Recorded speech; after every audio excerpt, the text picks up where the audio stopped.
¿Qué tal, mis queridos hermanos? Bienvenidos a un nuevo capítulo de esta serie, El deseado de todas las gentes a la luz de la doctrina de Dios. Video número 37 sobre el capítulo número 37 del libro del deseado de todas las gentes, donde resaltamos toda la información que la sierva de Dios nos da acerca del conocimiento del Dios verdadero y de su Hijo Jesucristo. Los invito a que puedan acompañarme en el repaso de este capítulo que a mí personalmente me encantó.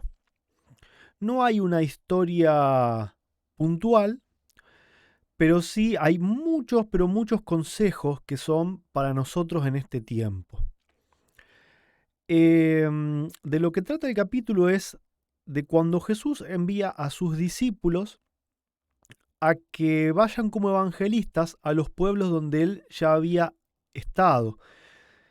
Y la sierva del Señor comienza diciendo: los apóstoles eran miembros de la familia de Jesús, le habían acompañado mientras viajaba a pie por Galilea, habían compartido con él los trabajos y penurias que le habían tocado, habían escuchado sus discursos, habían andado y hablado con el Hijo de Dios, y de su instrucción diaria habían aprendido a trabajar para la elevación de la humanidad. Vemos cómo los discípulos tenían muy en claro que verdaderamente Jesús era el Hijo de Dios y era con quien andaban, ¿no es cierto? Jesús dice, él les había presentado las verdades de la Escritura en contraste con la tradición.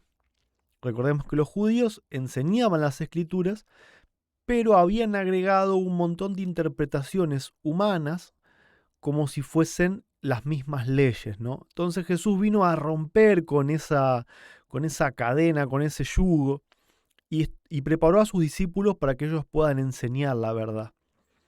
Así había fortalecido su confianza en la palabra de Dios y en gran medida los había libertado del temor de los rabinos y de su servidumbre a la tradición.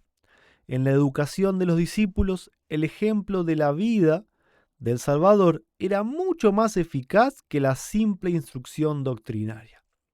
Cuando estuvieran separados de su maestro, recordarían cada una de sus miradas, su tono y sus palabras. Con frecuencia, mientras estuvieran en conflicto con los enemigos del Evangelio, repetirían sus palabras y al ver su efecto sobre la gente, se regocijarían mucho. Entonces vemos cómo los discípulos no habían ido a pasear con Jesús. Jesús los estaba preparando para que ellos sean los líderes de la obra cuando Él ya no estuviera. Entonces era muy importante que aprendieran tanto a interpretar las escrituras de forma correcta como a saber tratar a la gente con el amor con que Jesús las trataba. Era el propósito del Salvador que los mensajeros del Evangelio se asociaran de esta manera. ¿A qué manera se refiere? De dos en dos. En nuestro propio tiempo, la obra de evangelización tendría mucho más éxito si se siguiera fielmente este ejemplo. ¿Por qué de dos en dos? Porque el uno no va a dejar desanimar al otro, porque el uno le va a dar ánimo al otro, le va a dar valentía, le va a dar fuerza, se van a hacer compañía en los momentos difíciles. El uno puede tener una mirada sobre un texto de la Escritura y el otro puede darle otra mirada. Por eso es muy importante que podamos seguir este consejo. Cuando hagamos obra de evangelización, siempre tratemos de ir de a dos, porque así es como el Señor dijo que es más conveniente para nuestro beneficio y en definitiva para el beneficio de los que reciben, ¿no es cierto?, la palabra. Bueno, a partir de ahora en todo el capítulo vamos a ir leyendo, como no hay una historia para contar, vamos a ir leyendo todos los consejos, las instrucciones que Jesús le dio a sus discípulos Y vamos a ir anotando, porque esto es lo que nosotros tenemos que poner en práctica. Bueno, dice que cuando Jesús estaba con sus discípulos, se congregaban muchedumbres alrededor de ellos, para oír de sus labios la obra que el Señor había hecho. Su voz era el primer sonido que muchos habían oído, sordos. Su nombre, la primera palabra que hubiesen pronunciado, mudos. Su rostro, el primero que hubiesen mirado, los ciegos. ¿Por qué no habrían de amar a Jesús y cantar sus alabanzas? Mientras él pasaba por los pueblos y ciudades, fíjense esta cita que es tremenda, era como una corriente vital que difundía vida y gozo por donde quiera que fuera. Yo le agregaría, no solamente era, sino que es una corriente vital que difunde vida, gozo por donde quiera va, porque se está refiriendo al Espíritu de Cristo. El misionero, nos habla a nosotros, puede no solo aliviar las enfermedades físicas, sino que puede conducir al pecador al gran médico, quien es capaz de limpiar el alma de la lepra del pecado. Por medio de sus siervos, Dios quiere que los enfermos, los infortunados, los poseídos de espíritus malos, oigan su voz. Mediante los agentes humanos desea ser un consolador cuyo igual el mundo no conoce. Jesús es nuestro consolador, hermanos, y Él quiere trabajar a través de nosotros para que las demás personas lo reconozcan. Grave error es darle al consolador una identidad distinta de Cristo mismo. Por todos los campos de labor de Cristo había almas despertadas que comprendían ahora su necesidad y tenían hambre y sed de la verdad. Había llegado el tiempo en que debían mandarse las nuevas de su amor a esas almas anhelantes. A todas estas debían ir los discípulos como representantes de Cristo. Los creyentes habían de ser inducidos a mirarlos como maestros divinamente designados, y cuando el Salvador les fuese quitado, no quedarían sin instrucciones. Es muy importante entender esta cita porque nos habla de un orden evangélico. Hay muchas personas que desprecian el liderazgo humano y dicen, mi líder solamente es Jesús, yo voy a actuar de forma independiente a ningún cuerpo, solamente Jesús. Y esto es un error muy, pero muy grave. Hay maestros que están divinamente designados por Dios, ¿sí?, que son los que tienen a cargo llevar las instrucciones al pueblo. Tenemos que reconocer el orden evangélico porque si no es casi imposible que nosotros seamos los que vamos a llevar el último mensaje de misericordia al mundo. Dios dijo que si nosotros no hablamos, las piedras van a hablar. Y no es solamente hablar de cualquier forma, es hacerlo de la manera que Dios quiere. Vamos a seguir avanzando un poquito más. Habla, ¿no es cierto?, de los misioneros. Seguimos con los mensajes para los misioneros. Dice, en todo tiempo debían aceptar la hospitalidad de los que fuesen dignos. O sea, no debían aceptar la hospitalidad de los que no eran dignos. Un misionero no puede parar en cualquier casa, no puede parar en cualquier lado. Tiene que ser en una casa de gente digna, de los que diesen bienvenida cordial como si recibiesen al mismo Jesús. Este consejo es tanto para los que trabajan como misioneros y evangelistas, como para el pueblo que tiene que recibirlos, ¿sí? Debían entrar en la morada con el hermoso saludo, paz sea a esta casa.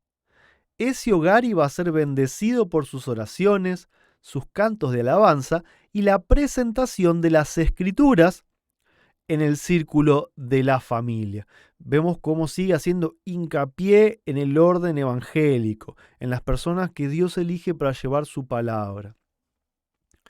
Jesús dijo a sus discípulos Y cualquiera que no os recibiere, ni oyere vuestras palabras, salid de aquella casa o ciudad, sacudid el polvo de vuestros pies. De cierto os digo que el castigo será más tolerable a la tierra de los de Sodoma y los de Gomorra en el día del juicio que a aquella ciudad. Entonces, no aceptar el orden evangélico, no aceptar a los maestros que son divinamente designados, conlleva recibir un castigo peor que el de Sodoma y de Gomorra. No es inocente decir, yo soy solo, yo trabajo solo, no reconozco a nadie, Jesús solamente me guía. Hay un orden evangélico que el Señor dispuso para su pueblo. Y hay un castigo muy, pero muy grande para aquellos que decidan trabajar ignorando las instrucciones del Señor o directamente no trabajar. Su lucha, la lucha de los evangelistas, de los apóstoles en ese caso y de los evangelistas y misioneros de este tiempo, no había de reñirse contra la carne y la sangre, sino contra los principados y las potestades, contra los gobernantes de las tinieblas de este mundo, contra las huestes espirituales de iniquidad en las regiones celestiales. O sea, Satanás y sus demonios, ¿no? Habrán de contender con fuerzas sobrenaturales, pero se les asegura una ayuda sobrenatural. Todos los seres celestiales están en este ejército, o sea, los ángeles. Pero fíjense lo que va a decir acá. Y hay más que ángeles en las filas. El Espíritu Santo, el representante del capitán de la hueste del Señor, baja a dirigir la batalla. Nuestras flaquezas pueden ser muchas y graves nuestros pecados y errores, pero la gracia de Dios es para todos los contritos que la pidan. El poder de la omnipotencia está listo para la obra en favor de los que confían en Dios. Esto es muy importante porque hay una corriente de personas que reconocen que no existe ese tal Dios triuno, pero afirman de que el Espíritu Santo no es una persona o no es la personalidad divina de Cristo, no es la omnipotencia, sino que son los ángeles, es el poder de Dios a través de los ángeles. Sin embargo, acá se nos dice claramente que el Espíritu Santo es más que solamente los ángeles, y a lo largo de todo este libro lo vimos y lo vamos a seguir viendo, que el Espíritu Santo es la misma vida divina de Cristo. Seguimos avanzando un poquito más a ver cuántos otros grandes consejos se nos dan. Pero los siervos de Dios han de ser representantes suyos. Él desea que trafiquen únicamente con la moneda del cielo, la verdad que lleva su propia imagen e inscripción. El poder por el cual han de vencer al mal es el poder de Cristo. La gloria de Cristo es su fuerza. ¿Qué será la gloria de Cristo? Han de fijar sus ojos en su hermosura, entonces podrán presentar el Evangelio con tacto y amabilidad divina, y el espíritu que se mantiene amable bajo la provocación hablará más eficazmente, en favor de la verdad que cualquier argumento, por enérgico que sea. La gloria de Cristo es su fuerza. Prestemos atención a esa frase porque es tremenda, ¿no es cierto? Yo sé que hay muchos que ya están comprendiendo a qué se refiere con la gloria de Cristo. Venimos hablando sobre el Espíritu Santo, la omnipotencia, más que ángeles, la gloria de Cristo. Los que se ven envueltos en una controversia con los enemigos de la verdad, o sea, los que atacan los que se ven envueltos en una controversia con los enemigos de la verdad, o sea, está hablando de los mensajeros de Dios, tienen que arrostrar no solo a los hombres, sino a Satanás y sus agentes. Recuerden las palabras del Salvador. He aquí yo os envío como corderos en medio de lobos. Confíen en el amor de Dios y su espíritu se conservará sereno, aún bajo los insultos personales. El Salvador los revestirá con una panoplia divina, la gloria de Cristo. Su Espíritu Santo influirá en la mente y el corazón de manera que la voz no copiará las notas de los aullidos de los lobos. Esto es muy importante, ya que hay muchas personas que piensan que la verdad se debe dar de una forma agresiva, sin tacto y sin importar absolutamente el hecho de lastimar a nadie. Hay que ser totalmente agresivo, tosco y largarlo y que explote. Y no es así.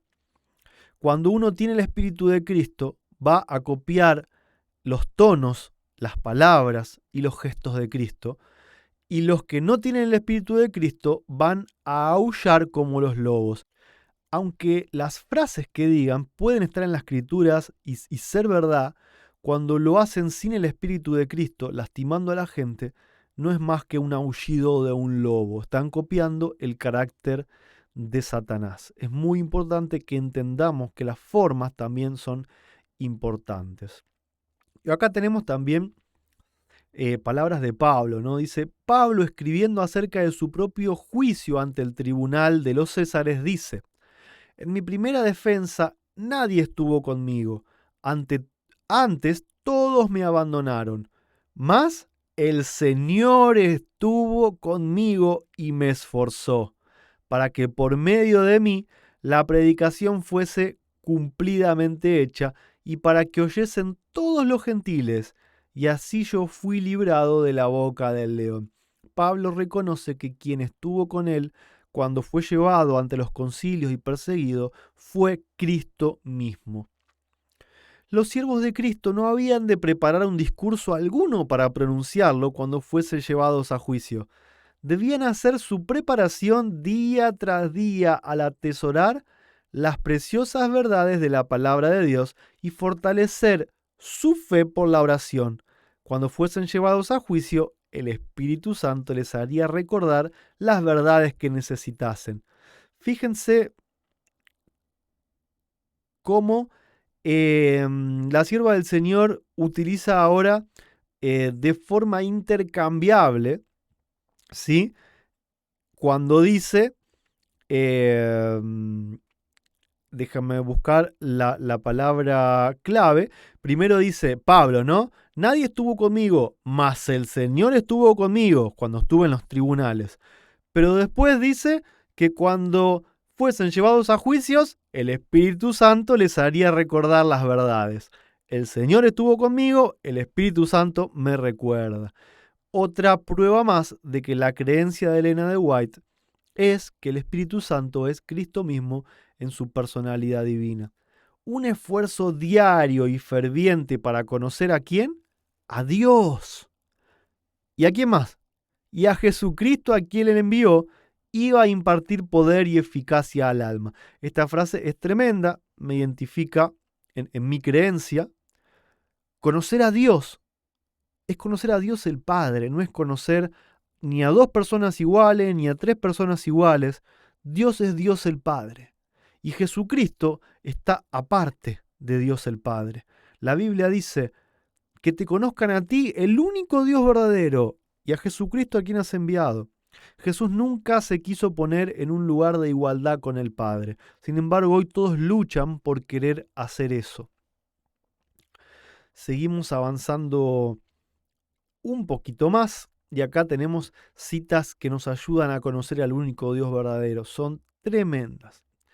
La Biblia nos muestra a Dios en un lugar alto y santo, no en un estado de inactividad, ni en silencio, ni en soledad, sino rodeado por 10.000 veces 10 millares y millares de seres santos, todos dispuestos a hacer su voluntad.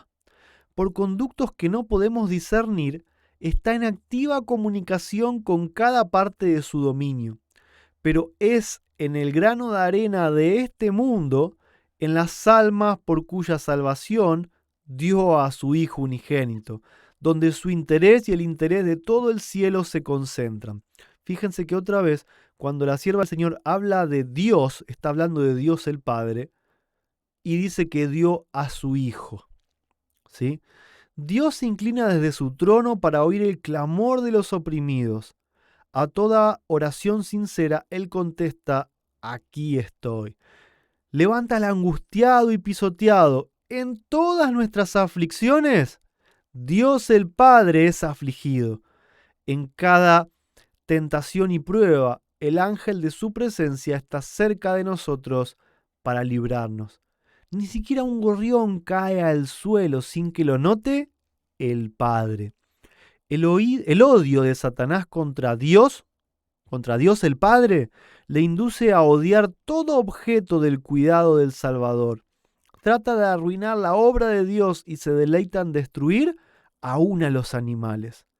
Es únicamente por el cuidado protector de Dios como los pájaros son conservados para alegrarnos con sus cantos de gozo. Pero Él no se olvida ni aún de los pájaros. Así que no temáis, más valéis vosotros que muchos pajarillos.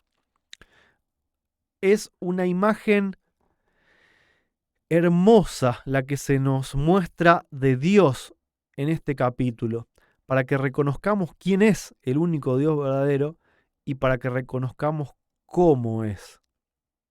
Está pendiente de nosotros, aun cuando somos un grano de arena en medio de todo el universo. Y la última cita que señalé habla de las persecuciones que van a recibir aquellas personas que trabajen como misioneros llevando el mensaje, ¿no?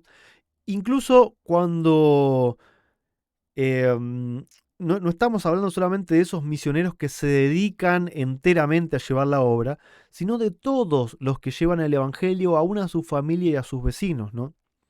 De todas las persecuciones, la más difícil de soportar es la divergencia entre los miembros de la familia, el alejamiento afectivo de los seres terrenales más queridos. Pero Dios declara, el que ama padre o madre más que a mí, no es digno de mí. Y el que ama hijo o hija más que a mí, no es digno de mí. Y el que no toma su cruz y sigue en pos de mí, no es digno de mí. La misión de los siervos de Cristo es un alto honor y un cometido sagrado. El que os recibe a vosotros, dice él, a mí recibe, y el que a mí recibe, y el que a mí recibe, recibe al que me envió. Esto a mí me hace poder entender lo sagrado del cometido que Dios nos ha designado. Nuestra tarea es de un nivel sagrado y de importancia que nosotros no nos imaginamos. También las dificultades que vamos a padecer. A muchos ya les ha tocado ser apartados por su familia, por las iglesias a las cuales asistían desde su infancia. Pero Dios dice que seguir a Cristo es mucho más importante que incluso nuestros propios hijos, nuestra propia familia, nuestras propias iglesias. Cada uno tiene la oportunidad en este mundo de poder recibir a Cristo y de conocerlo, de conocer al único Dios verdadero. Y nosotros no podemos obligar a nadie. Y mal que nos pese y nos duela en el corazón, nosotros solamente tenemos que predicar con el ejemplo de Jesús. No tenemos que tratar de meter teoría y doctrina a la fuerza, porque a veces lo único que hacemos es cerrar a los demás. Cuando presentamos y la verdad es rechazada, al que se rechaza es a Cristo. Y Cristo tiene tanto amor que seguramente les va a dar otra oportunidad, pero quizás no sea con nosotros. Nadie es profeta en su tierra, y esto hay que entenderlo, porque muchas veces nos empecinamos en ir a lugares donde Cristo es rechazado constantemente y tenemos una misión mucho, mucho más grande que simplemente nuestro círculo familiar o nuestra iglesia. Tenemos un mundo que alcanzar y a eso nos llama Dios, nos reviste de la panoplia de su poder, de la gloria de Cristo, de su Santo Espíritu, pone las palabras en nuestra boca para que podamos seguir las instrucciones que Jesús dio, para que podamos llevar el mensaje de la forma que Él quiere que lo llevemos y que muchas almas puedan entregarse al único Dios verdadero y a su Hijo Jesucristo. Les deseo muchas bendiciones y que podamos crecer en el conocimiento del Dios verdadero y de su Hijo amado cada día para poder contarle a los demás estas maravillosas verdades que nosotros hemos recibido. Bendiciones y hasta la próxima.